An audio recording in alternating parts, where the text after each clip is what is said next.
Hey guys! モンスタージョン TV! 始まりましたモンスタージョン TV! 元気があれば何でもできる。元気があればウルージになれる。そんなあれだわ。いいんです。そこでやっていきましょう。今回はでございますけども、ジャッジさんについてお話をしていきたいなと思います。ジャッジさんからのベガパンクの流れだったりとか、シーザークラウンの流れだったりとか、お話をしていきたいなと思います。ブックということで出てくるのが安定のビブルカードでございます。なんかブックっていうとなんかハンターハンター出ちゃうんだけどさ俺ほんとねグリードアイランドのシリーズ大好きなんだよね。マジでねグリードアイランドすごい好きでさ、もっと言うのであればシリーズ的にはヨークシンシティが一番好きなんだけどもね、でもね難しいんだよね。アリ編もねなんか新しくなってねいいなと思うし全部好き改めて今回ご紹介していく北の海の戦争やジェルマダブルシックスということでね、ここにジャッジさんの情報とかががっつりと出ているわけでございますけどもね、ガルーダと言われているこの男でございます。会長でございますね。会長っていうなんかちょっと偉い感じがするよね。ニトロ会長とか出てくるのかな、どんだけハンターハンター出てくるのかなっていうね、そんな感じでございますけども、彼に関してはガルーダと言われていると。で、なぜそういう風に言われているのか、それというのが科学の能力を用いて高速の空中戦を得意とするっていうね、そこから来ているわけでございます。まあ彼に関しては本当ねすげえかっこいいなっていう風に思うところもありながら、サンジ君に対してはよくもまあしっちゃかめっちゃかやってくれたなっていう風にね思うわけでございます。だけども彼のすごいところっていうのは単純に力が強いよっていう話ではなくて、頭がめちゃくちゃいいっていうね、もともとベガパンクと一緒に研究チームをね持っていてやっていたっていう、そういったような人物でございます。でそこにはシーザーもいたりとか、そういったようなすげえチームでいろいろと活躍をしていたわけでございます。でそこからチーム解散しても血統因子の研究っていうのを続けていたわけでございます。だからこその息子たちっていうのはめちゃくちゃ強かったりとか、そのコピー人間でございますよね。そういったものまで作り上げていってるわけでございます。でジャッジさんに関しては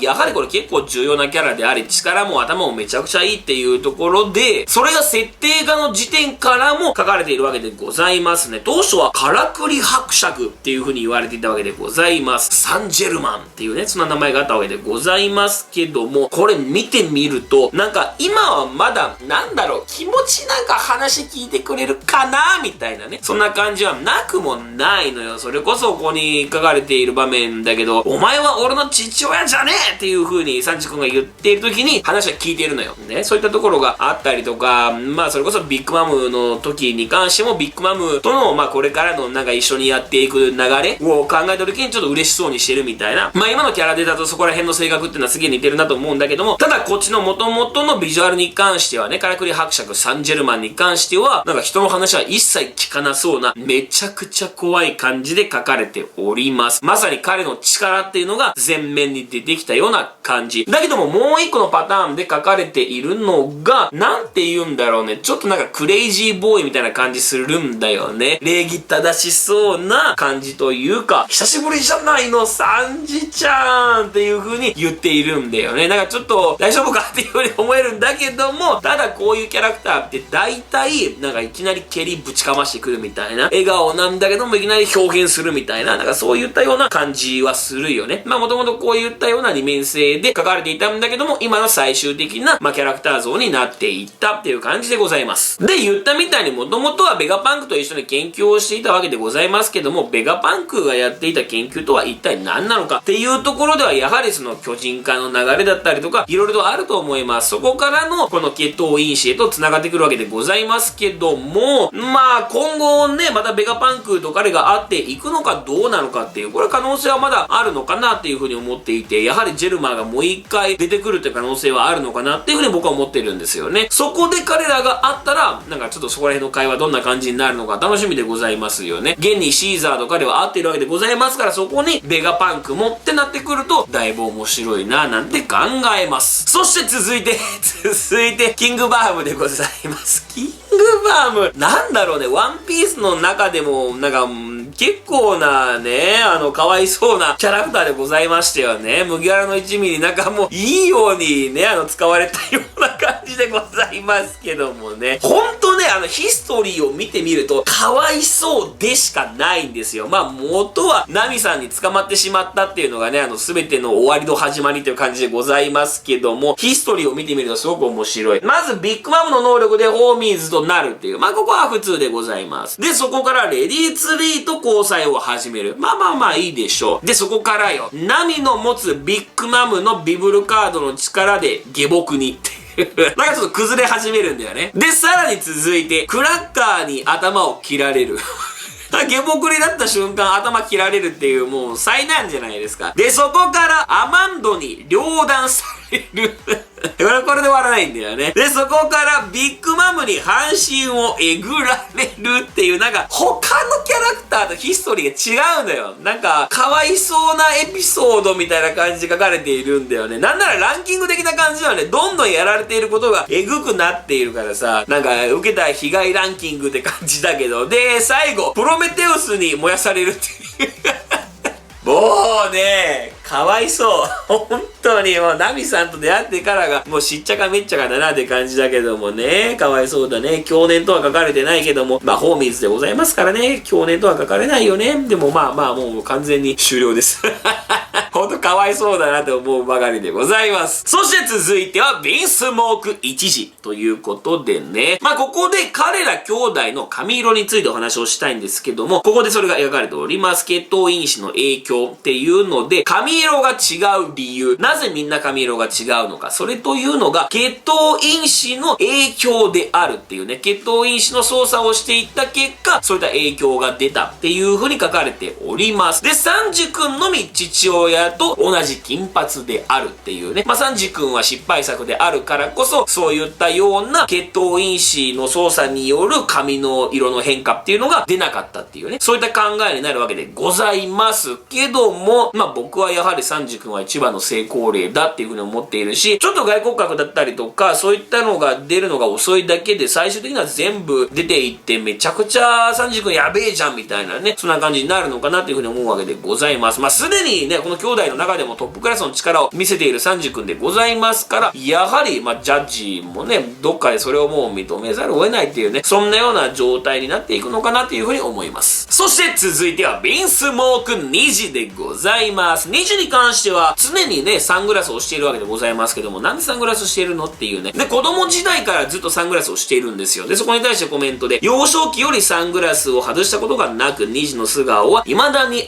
明らかになっていないっていう風に書かれているんだよね。子供の時からやっているのは一体何なのかって考えた時に、まあ彼がそのなんかトラウマがあるとかそんな話がね、出てくるなんて1ミリも思わないので、何か、まあ能力がこれにね、目に隠されているのではないのかなんて考えますから、基本的に超スピードっていうのをね、使っていくわけでございます。電撃だね。電撃を使っていくわけでございますけども、例えばビンスモーク1時。彼に関しては目から思いっきりね、光を放つ。で、敵の目をくらませるっていう、そういったようなことをしているわけでございますから、まあ同様に2時に関しても、メガネとかサングラスを外すことによって何か新たな能力っていうのを出していくのではないのか、電気に関係するのかどうなのかっていうね、そういったような流れがあるのではないのかなんて思います。子供の時からそういう風にサングラスをしているのはだいぶ意味深だなっていう風に思います。そして続いてはモルガンズでございます。モルガンズね、彼は一体何なのと思っていたらトリトリの実でございましたね。モデルアルバトロスということでね、まあこういう風に完全にトリッピーになってるわけでございますから、トリトリの実の覚醒者っていう風に考えていくのが正解でしょう。インペルダウンの時にね、何人かそういうね、覚醒者いましたけども、まあまさにその姿とね、すごい似てるなっていう風に思います。意外と53歳ということでね、まあ年齢的には53歳ぐらいだろうね。彼、どれぐらい強いのかなっていうところでね、考察出していきましたけども、強いんじゃないのかっていうね、強かったね。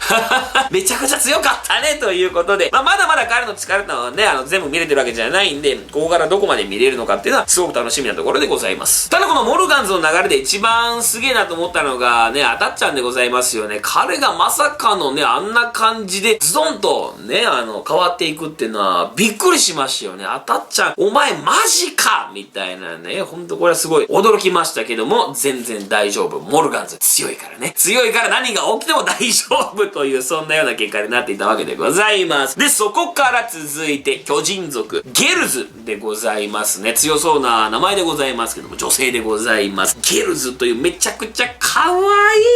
巨人族でございます。こうやって見てさ、年齢のところ見てみると、75歳っていう、75歳でこの可愛さどないだっとんねんっていうね、感じでございますけども、新巨兵海賊団ということで、ゲルズもともとね、この子供時代を見て、そして後ろのページ見てみると、リンリンと一緒にいた時っていうのが、ここで、わかるわけでございます。もともと、リンリンのお友達だったわけでございますね。最終的にはどうなったのっていうふうに思っているわけでございますけども、現在はこういった形で、新巨兵海賊団として戦意をやっているわけでございますね。で、何が一番面白いかって、新巨兵海賊団ってのは麦わらの一味のね、傘下に入ってるわけでございますから、現在ここをこうやって見てみると、新巨兵海賊団、そして麦わら大船団っていう風に書かれているわけでございます。知らぬうちにどんどん麦わら大船団強くなっていくというね、これは相当激アツでございます。で、そこから、ヨルル様とヤルル様ということで、ヨルル様は残念ながら、リンリンに殺されてしまったということで、化け物だよね。まだ子供なのに、ね、巨人族の戦士をぶっ殺していくっていうイカレポンチなね、感じでございますけども。でも、ヤルル様に関してはまだね、死んでないというか、これ、去年と書かれてないんですよ。これまだ生きてるんじゃないの？だから最終的にもうね、ヤルル様は生きていて、ヨルル様だけ死んだっていう風になっているので、まあ、現在、ね、年齢的にも、結構いってるはずでございますから、すでに345歳ってここに書かれているわけでございますからね、もう400歳代っていう風になってくるわけだからね、どうなのかなっていう、生きてるのかなっていう疑問はあるけども、ただもしも生きてるのだとすれば、歴史の生き証人ということで、約400年分の歴史を知る人物であるということでね、で、海賊としてもともとは新巨兵海賊団の船長であるわけでございますから、いろんなことを見てきたわけでございます。それを、ルフィ君たちに伝えていくみたいな、そんなような可能性があるのではないのかなって考えます。もしも彼が未だに生きているのであれば、相当これは面白い展開になっていくのかなっていうふうに思います。ちなみに新巨兵海賊団の流れでもう一つだけ、スタンセンでございます。このキャラクターみんな知っておりますでしょうかね。扉絵で出てきてるわけでございますけども、一番最初このスタンセンっていうのがどこで出てきたのか、それというのが、シャボンディ諸島でレイリーさんと一緒に出てきたでかい巨人でございます。あの方その後どうなったのか、麦わらの一味に恩があるということでね、また会ったら恩を返すぞっていう風に言っているんだけども、その後新巨兵海賊団としてね、ゲルズ同様でございます。ハイルディンと共に、新巨兵海賊団をやっているわけでございますけども、イコール麦わら大船団に入っているってことだよね。だから恩返しっていうのが、そろそろどこかのタイミングで来るのではないのかっていうね、そういったところもまだ繋がってくるわけでございます。はい、ということで今回この辺で締めていきましょう。最後になりますが、じゃんけんタイムいきましょう。最初はグー、インガザ